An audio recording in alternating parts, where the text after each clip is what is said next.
আয়েশাকে বলেন, আয়েশা রে, আজকে আমার কাছে তুমি যা চাইবা তাই চাইবা। হযরত আয়েশা সিদ্দিকা রাদিয়াল্লাহু তাআলা আনহা মনে মনে ভাবলেন, আমি আল্লাহর কাছে কি চাইব, কি চাইতে পারি? আমার বয়স অল্প, 6 কিংবা 7 বছরের সময় বিবাহ হয়েছে, 9 বছরের সময় তুলে নিয়েছেন, তার বয়স আর কতটুকু? তিনি বলেন, নবী গো, আপনি আজকে বলেছেন যা চাইব তাই আপনি দেবেন, আমাকে অনুমতি দেন।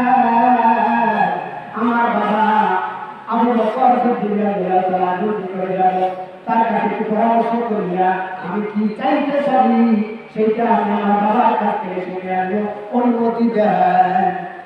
দাঁড়িয়ে বলেন, আয়েশা রে,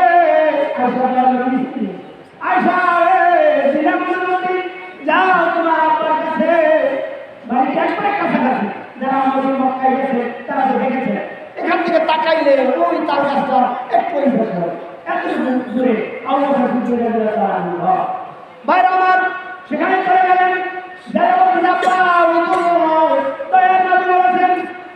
আজকে আল্লাহ তাআলা বলেন, আল্লাহ তাআলা আমার কাছে যা মিরাজে রজনীতে গোপন বৈঠকে যে আলোচনাগুলো হয়েছে তার ভিতরে সবচেয়ে সেরা যে আলোচনা এখন পর্যন্ত কাউকে বলা হয় নাই, সেই রকম একটা কথা নবীর কাছে বলল। পরামর্শ শিখে গেছেন আবু বকর সিদ্দিক রাদিয়াল্লাহু তাআলা, আয়েশা দয়াল নবীর কাছে বলবা আল্লাহ তাআলার সেই গোপন বৈঠকে যে কথাবার্তা হয়েছে সেই কথার ভিতরে যে কথাটা এখন পর্যন্ত দুনিয়ার কোনো মানুষের জানে না, এমন একটা কথা তুমি দয়াল নবীর কাছে বলিও। কিন্তু আর একটা কথা শুনে নাও আয়েশা, সেই দয়াল নবী তোমাকে কি দিল আমাকে আবার জানাবো। আয়েশা বলে, ঠিক আছে আব্বা, আমি জানাবো। তাড়াতাড়ি চলে গেলেন দয়াল নবীর কাছে। আয়েশা সিদ্দিকা রাদিয়াল্লাহু তাআলা আনহা চলে যায় বলতেছে, ইয়া রাসূলুল্লাহ, ইয়া হাবিবাল্লাহ, আপনি বলেছেন আমি আজকে যা চাইবো তাই দেবেন। আজকে আপনার কাছে আমি একটা দাবি করবো, ওই মিরাজের রজনীতে আপনার আল্লাহর পাশে বসাইয়া আল্লাহ তাআলার সঙ্গে গোপন বৈঠকে যে কথাবার্তা হয়েছে এখন পর্যন্ত দুনিয়ার মানুষের বলেন নাই, সেই রকম একটা কথা আমি আয়েশা আপনার কাছে জানতে চাই। দয়া নবী বলেন, আয়েশা রে, বুঝতে পেরেছি আমার সাহাবীদের মধ্যে এমন কোন মানুষ নাই যে চিকন বুদ্ধি রাখে।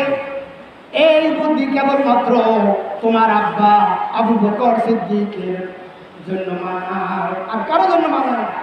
বুঝতে পেরেছি, শুনে নাও, শুনে নাও। তুমি জানতে চাইছো আল্লাহ তাআলার সঙ্গে যে গোপন বৈঠক হয়েছে, জিবরাইল আমিনও ছিল না, আল্লাহ এবং তার নবীর সঙ্গে যে কথাবার্তা হয়েছে, অনেক কথা হয়েছে, যে কথাগুলো সাহাবীদেরকে বলেছেন, কিন্তু যে কথাগুলো এখন পর্যন্ত কাউকে বলা হয় নাই, এমন একটা কথা আমি আপনার কাছে জানতে চাই। দয়াল নবী বলেন, আয়েশা রে, সেই কথাটি হলো এই, দুনিয়ার ভিতরে কোন বান্দার মনের কষ্ট কেউ যদি দূর করে দেয়, আল্লাহ রাব্বুল আলামিন তাকে বিনা হিসাবে জান্নাতে প্রবেশ করায় দেবে। পাইছেন না? সবাই পাইছেন কথাটা? দুনিয়ার মধ্যে কোন বান্দার যদি মনের কষ্ট দূর করে দেয়, আল্লাহ রাব্বুল আলামিন তাকে বিনা হিসাবে জান্নাতুল ফেরদাউস নসিব করে দিবে। বলে নারায়ে তাকবীর, নারায়ে তাকবীর। আজকে আমরা এই জিনিসটা নিয়ে যেতে পারি, মানুষের উপকার করতে পারি আর না পারি, কাউকে ক্ষতি করব না, কারো ক্ষতি করব না। উপকার করতে পারেন না না পারেন, কারো কোনো ক্ষতি করবে না, বাস এতটুকু। দয়াল নবী মিরাজে যাইয়া যে আলোচনাগুলো হয়েছে, একটা আলোচনা আপনাদের দৃষ্টিতে, বাকি আর সামনে আমি যেতে পারবো না। এখন নামাজের নিয়ম কানুন বলতে হবে, তার মধ্যে দিয়েই আমাদের নামাজের সময় হয়ে যাবে। আমি আপনাদেরকে আজকে নামাজের নিয়মটা বলে দিচ্ছি, খেয়াল করে দেখে। বছরে একবার নামাজ আছে, সেই জন্য নামাজটা গুরুত্বপূর্ণ, আগে ভাগে দেখার দরকার।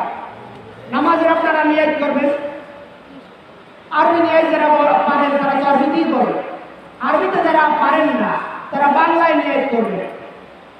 আমি কেবলামুখী হইয়া 6 তাকবীরের সহিত ঈদুল আজহার নামাজ বা ওয়াজিব নামাজ, ঈদুল ফিতরের নামাজ বা ওয়াজিব নামাজ আদায় করতেছি। আল্লাহু আকবার। আবার শুনে, আমি কেবলামুখী হইয়া ঈদুল ফিতরের নামাজ